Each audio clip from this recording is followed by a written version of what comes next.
Muravi to brief us on Prime Minister's participation in BRICS. And we are joined by our ambassador to Brazil, Sri Dinesh Bhatia, as also Sri Abhishek Singh, Joint Secretary who looks after multi-economic relations in the Ministry of Multilateral Economic Relations, in the Ministry of External Affairs. With that, I invite Secretary Sir to make his opening remarks. Sir, over to you. Thank you, Randir, and good evening to all of you. It's nice to see you here in Rio. Friends, as you know, yesterday Honorable Prime Minister arrived in Rio de Janeiro, Brazil, for the 17th BRICS Summit hosted by Brazil. This 2-day summit assumes significant importance in the context of the fast-changing global developments. The theme of the Brazil's 17th summit is strengthening global South cooperation for inclusive and sustainable governance. Honorable Prime Minister's visit assumes added importance. In my view, it's really elevated the entire summit, as we could sense during the opening session today. The importance that President Lula has given attached to Honorable Prime Minister's participation, and the fact that India is a founding member of the BRICS, and India had always participated in the BRICS summit, and also the fact that next year India will be taking over the chair of the BRICS. So his importance, his Honorable Prime Minister's participation assumes greater significance and importance given that background. Today was a full-day program. There were 3 sessions with a working lunch, and Honorable Prime Minister also had few bilaterals, and also pull-asides during the day. It was a packed session day. Honorable Prime Minister thanked President Lula for warm hospitality extended to him and his delegation. And he also welcomed the Indonesian President for joining as a full member of the BRICS, and he welcomed also the participation of the partner countries in this summit. The 17th summit has a very large participation. There are 11 permanent members. There are 9 partner countries, 8 invitee countries, and 7 heads of the international organizations. So from that point of view, it's a relatively larger participation as compared to last year. Let me give you a brief overview on the sessions. Honorable Prime Minister addressed the session on the global governance and peace and security, where he reaffirmed India's commitment to enhancing the voice of the global South. He noted that developing countries required greater support for sustainable development in terms of access to climate finance and technology. He reiterated that the global organizations of the 20th century lacked the capacity to deal with the challenges of the 21st century. And therefore, he underscored the importance of reforming the multilateral organizations. He called for a multipolar and inclusive world order, and stated that the global governance institutions, particularly the UN Security Council, the IMF, the World Bank, and the WTO, must undergo urgent reform to reflect the contemporary realities and times. On the session on peace and security, Honorable Prime Minister underlined that terrorism was a grave threat facing humanity. In this context, he noted that all the leaders have condemned Pahalgam terrorist attack in strongest terms.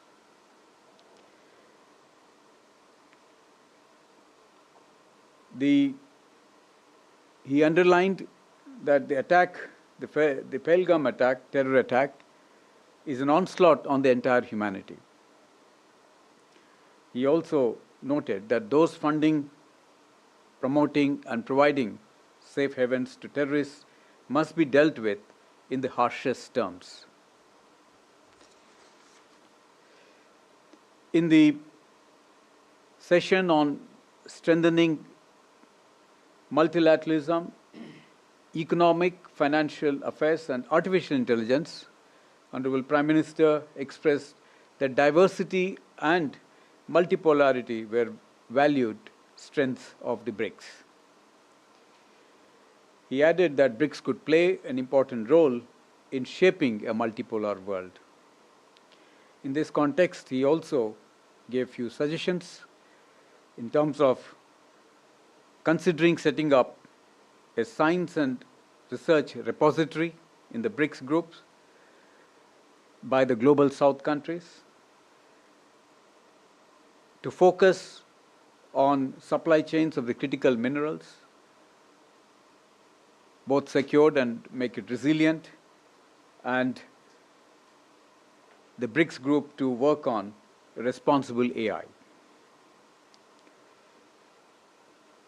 Tomorrow, there will be a session on the environment, COP30, and global health, during which Honorable Prime Minister will reiterate India's deep commitment to environmental action. He will also elaborate on the initiatives taken by India to promote pro-people and pro-planet growth and development. And he will highlight India's initiatives in that context, particularly the International Solar Alliance, the Coalition for Disaster Resilient Infrastructure, Global Biofuel Alliance, and International Big Cats, Mission Life, and among others. So this will be broadly the themes for the session, in doing which have been very well captured in the Leaders' Declaration, which was adopted by the leaders today. And you would say it's a very exhaustive document running into several paras. And for India's point of view, most of our concerns have been very well captured. I would like to bring to you your attention on the para 6, where there is a very strong expression for reform of the global multilateral institutions, in particular the UN and the UN Security Council, in which countries of the Global South to play an active role. And this time, that para and that formulation has been further strengthened over the Kazan's formulation, where it got reiterated, reinforced in terms of India and Brazil to play an active role in international affairs and multilateral bodies, in the UN systems, and in the Security Council. I think this is a very, very strong reiteration of the role, increasingly important role, both India and Brazil will play. So we are very satisfied with this formulation. The second para of importance for us is para 34, where again the reiteration and condemnation of Pahalgam attack. And there again, all the members have supported India. They expressed solidarity and strong condemnation that was very well captured in that. We have other paras, but many of India's ideas that we've been negotiating over a period of time have been well brought out. And in today's discussion, what we noticed was most of the ideas and views exchanged during all the sessions resonate with Honorable Prime Minister's views in very broad terms. Honorable Prime Minister also had bilateral meetings. One he had with Prime Minister of Malaysia, wherein Prime Minister thanked Prime Minister Ibrahim for his strong condemnation of the Pahalgam terror attack. And the two leaders also discussed cooperation in multilateral arena and regional security. Honorable Prime Minister congratulated Malaysia for its successful stewardship of ASEAN and welcomed its continued support for a strengthened ASEAN-India comprehensive strategic partnership and early successful completion of the review of the ASEAN-India FTA. The second meeting that he had was with the President of Cuba, His Excellency Miguel Diaz-Canel Bermudez. And there again, both leaders talked about bilateral issues and exchange ideas on further economic cooperation between the two countries. And very clearly in this meeting, India's digital public infrastructure and UPI, Unified Payment Interoperability, these proposals, initiatives of India which are low cost came up. Cuba showed a lot of interest to look into it and see how much it can benefit from those. Another item that came in the discussion was Cuba's possible recognition of Ayurveda and extended support for integrating Ayurveda into Cuba's public health system. There was also a suggestion that if for Cuba to recognize Indian pharmacopoeia, and which will benefit in terms of giving access to India's generic medicines to Cuban national healthcare system. So these are broadly the discussions that happen in the bilaterals. In addition, Prime Minister also had pull-asides with President Ramaphosa of South Africa and Prime Minister of Vietnam. So broadly, these are the today's highlights. And if there are any questions you might want or seek clarification, I'll be happy to answer. Thank you very much.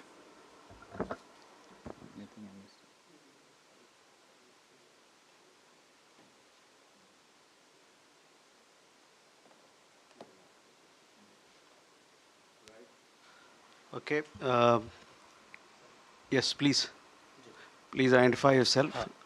Sir मैं विशाल पांडे हूं ABP news से। मेरा सवाल है, आज जो BRICS के joint declaration में पहलगाम आतंकी हमले की कड़े शब्दों में निंदा की गई और इसके साथ ही ये कहा गया है कि जो संयुक्त राष्ट्र के द्वारा डेजिग्नेटेड टेररिस्ट हैं उन पर कार्रवाई की जानी चाहिए और ख़ास बात यह है कि सभी देशों ने इसका समर्थन किया जो इसके सदस्य देश हैं। तो क्या ये पाकिस्तान को बड़ा संदेश दिया गया है यहाँ से, क्योंकि पाकिस्तान ही आतंकवादियों को पालता पोसता है, क्रॉस बॉर्डर टेररिज्म को अंजाम देने का प्रयास करता है, क्रॉस बॉर्डर शब्द का भी प्रयोग किया गया है। तो क्या ये सीधा संदेश पाकिस्तान को दिया और तमाम देशों का समर्थन भारत को मिला है? Meghna. Sir, I have two questions. I'm Meghna Dev from DD India. First one, there is the declaration. It says that there will be work on finding out interoperability in the BRICS cross-border payments initiative. What is that initiative? There was a technical report also that was revealed, so I would like to also know about it. My second question is on the, be it the debt servicing or Global South, the debt of the Global South, was that discussed, and what has been the discussions amongst the leaders about the debt that Global South is facing? Faz favor. Yes. Hi, I'm Camila Vazaru from Valor Econômico, the Brazilian newspaper. The Prime Minister is scheduled for an official visit with the President Lula on Tuesday in Brasilia. What can we expect from the meeting, and what kind of agreement might be announced? Okay. Sir Deepak Choubey INS news. Sir इसमें एक और चीज़ भी है कि जो Israel ने Iran पर जो हमला किया उसकी निंदा की गई है, इसके बारे में क्या कहेंगे आप? Sir, we can take these questions and then come back for more. Okay. So, on the question on Brazil, I'll ask the ambassador to take it up a little later, but let me answer. So, let me articulate some of the more important questions that came up in the context of Pahalgam.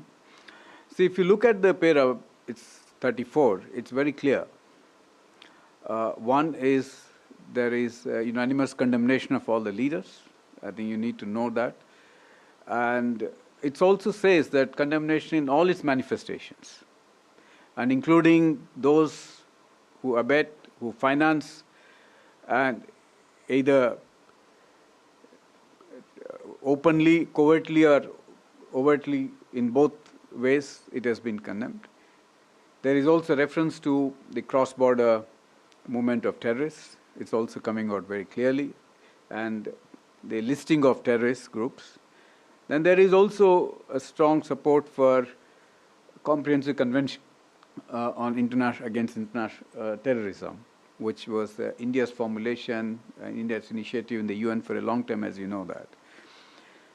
So the message is very clear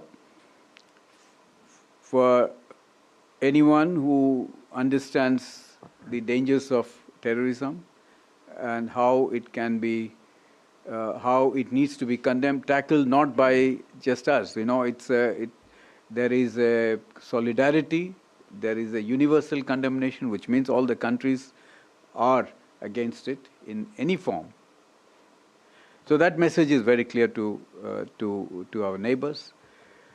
I will let me mention about the BRICS cross-border payments, which Meghna has just brought it out, and the debt servicing issues. So I think this is a concern post-COVID. As you all know, that countries economically have become weak in the global south, and that is truly the concern of the BRICS countries, because BRICS in some sense, represent global south countries, a multipolarity in its strongest terms, because there is a diversity in the BRICS countries. So this was one of the ideas. Now, what are they looking for? Countries are looking for alternatives. Interoperability payment is a faster mechanism in terms of being able to do cross-border trading. And this is a low-cost solution. India has been successfully implemented it, and we are also entering into bilateral arrangements with many countries. So within the BRICS track, there is a discussion on it. We are hopeful that in the days to come, there will be traction, and countries will accept it as it is beneficial to most of them. Now, you talked about the national currency settlement also is to be in a trade in national currency settlement. This is to be seen in the same breadth. So a significant progress has also happened in that context, and all the countries are quite supportive of these initiatives. On the Israel front, this is the most contentious issue at this point of time, because particularly given the situation and concern in West Asia, including Honorable Prime Minister expressed concern in his intervention today, the West Asian crisis. So Israel-Palestine, this two-state settlement, condemnation of the civilian attack on civilians, all these have come up. And the message again is very clear, that diplomacy, negotiation is the only way forward. And the character of the BRICS, understanding that there are lots of countries from that region, have a very strong views on this. So it got captured in the leaders' declaration, much to the satisfaction of the member countries. Ambassador, would you like to comment on the question on bilateral meeting? Thank you, Mr. Secretary. You asked about the bilateral visit of Prime Minister Modi to Brasilia at the invitation of President Lula. on 8th of July. As a matter of fact, tomorrow, 7th of July, Prime Minister arrives Brasilia, and he'll be treated as a state guest. It's after 57 years that the Prime Minister of India is paying a state visit to Brazil. During the state visit, he'll be accorded the state protocol, state ceremonial welcome, followed by a bilateral talk where both delegations led by the respective leaders will meet. And after the talks, we are hoping to sign 4 agreements or /MOUs between the two countries, namely on renewable energy, counterterrorism, agricultural research cooperation between ICAR, which is Indian Council for Agricultural Research, and Embrapa of Brazil, and also exchange and mutual protection of confidential information. These agreements have been finalized, and we are hoping to sign this on 8th of July. Thank you. Now we have more questions. Akhilesh. Sir, sir, I'm Akhilesh Suman from Doordarshan. This is the first time that you are meeting with several new members, extended BRICS. So can you give us a flavor of the type of discussion that took place on various issues? And also that, was there any proposal to change the name of the BRICS because it is no more Brazil, Russia, India, China, and South Africa? Okay. We have a question there. Hello, sir. This is Suryagni from IANS. Sir, we saw the Prime Minister directly speaking about reforms on international bodies, and we also saw the joint declaration on it. But despite the fact that there is a direct mention of Russia and China reiterating their support to this thing, how easy or difficult do you guys think that it will be for BRICS or for the government of India to implement this internationally and make sure that this happens on in real time? Mm-hmm. Sir. Well, I think Akhilesh ji, you raised an interesting question, but given the diversity of the BRICS member countries, you should only expect that the agenda will be widespread. And mostly the agenda setting is by the host country that sets the agenda. But host country also takes into consideration the diversity that exists in the group. So going by that, if you look at the sessions, it's very clear. The artificial intelligence, good governance, peace and security, you have global health, COP30, multilateralism. Now, these are all concerns of the Global South, and that's where it is. The entire session now is putting forth into the center stage the issues of the Global South. And I think there is a thread. Although we are seeing a lot of focus on these issues of the Global South, but what India did in the G20 was precisely that. We brought development to the center stage and the issues of the Global South into the forefront of the global debate and discussions. And it's carrying forward. So the same agenda you see here in somewhat like a continuing thread coming into the BRICS, and next year when India takes over the chairship of BRICS, we will build further on that. And we are already thinking about an agenda for on terms of sustainability, resilience, and these are again very important because in a disruptive world today, both in terms of trade, in terms of the geopolitical tensions, the supply chain disruptions, you need to have resilience, you need sustainability. So I think you will see again a momentum and continuity in the way the BRICS will evolve in terms of the way they will take up the issues of the Global South. Now, whether the BRICS will change its nomenclature, I doubt very much because I think it's become a brand by itself, and I don't think by changing the brand you will gain anything more. But I think it has already captured the world attention. and member countries are quite happy with this, yes. So I don't think we will, no one has come out with any alternative at this point of time. So I don't. Surya mentioned about the reform of the UN. I think I elaborated it, but let me, to your satisfaction, if I'd like to say that Para 6 captures a formulation that has been articulated over a period of time. You know, it's flowing from almost 2 years ago. And we tried to get more clarity during the Johannesburg summit of the South Africa. That formulation underwent some changes because new members came in.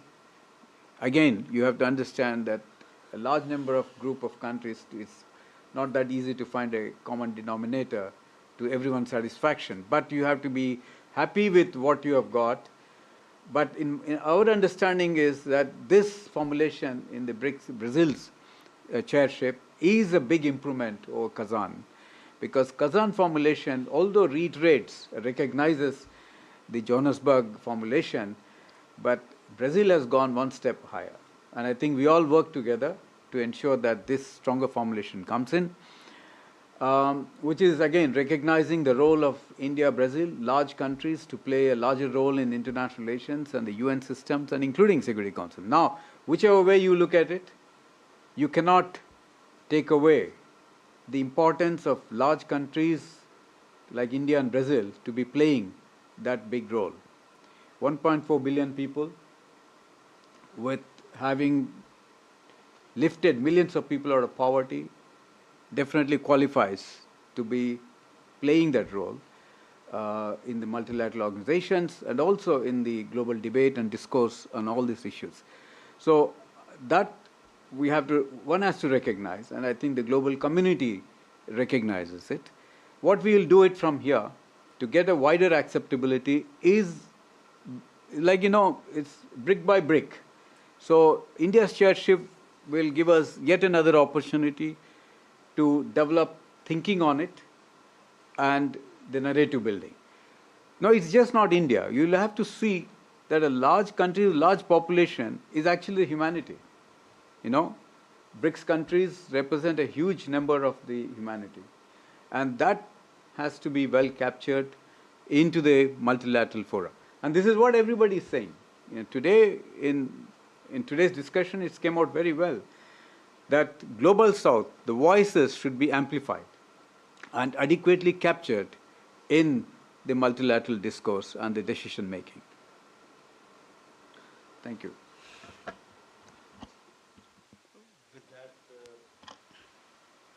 With that, ladies and gentlemen, we come to the close of this session.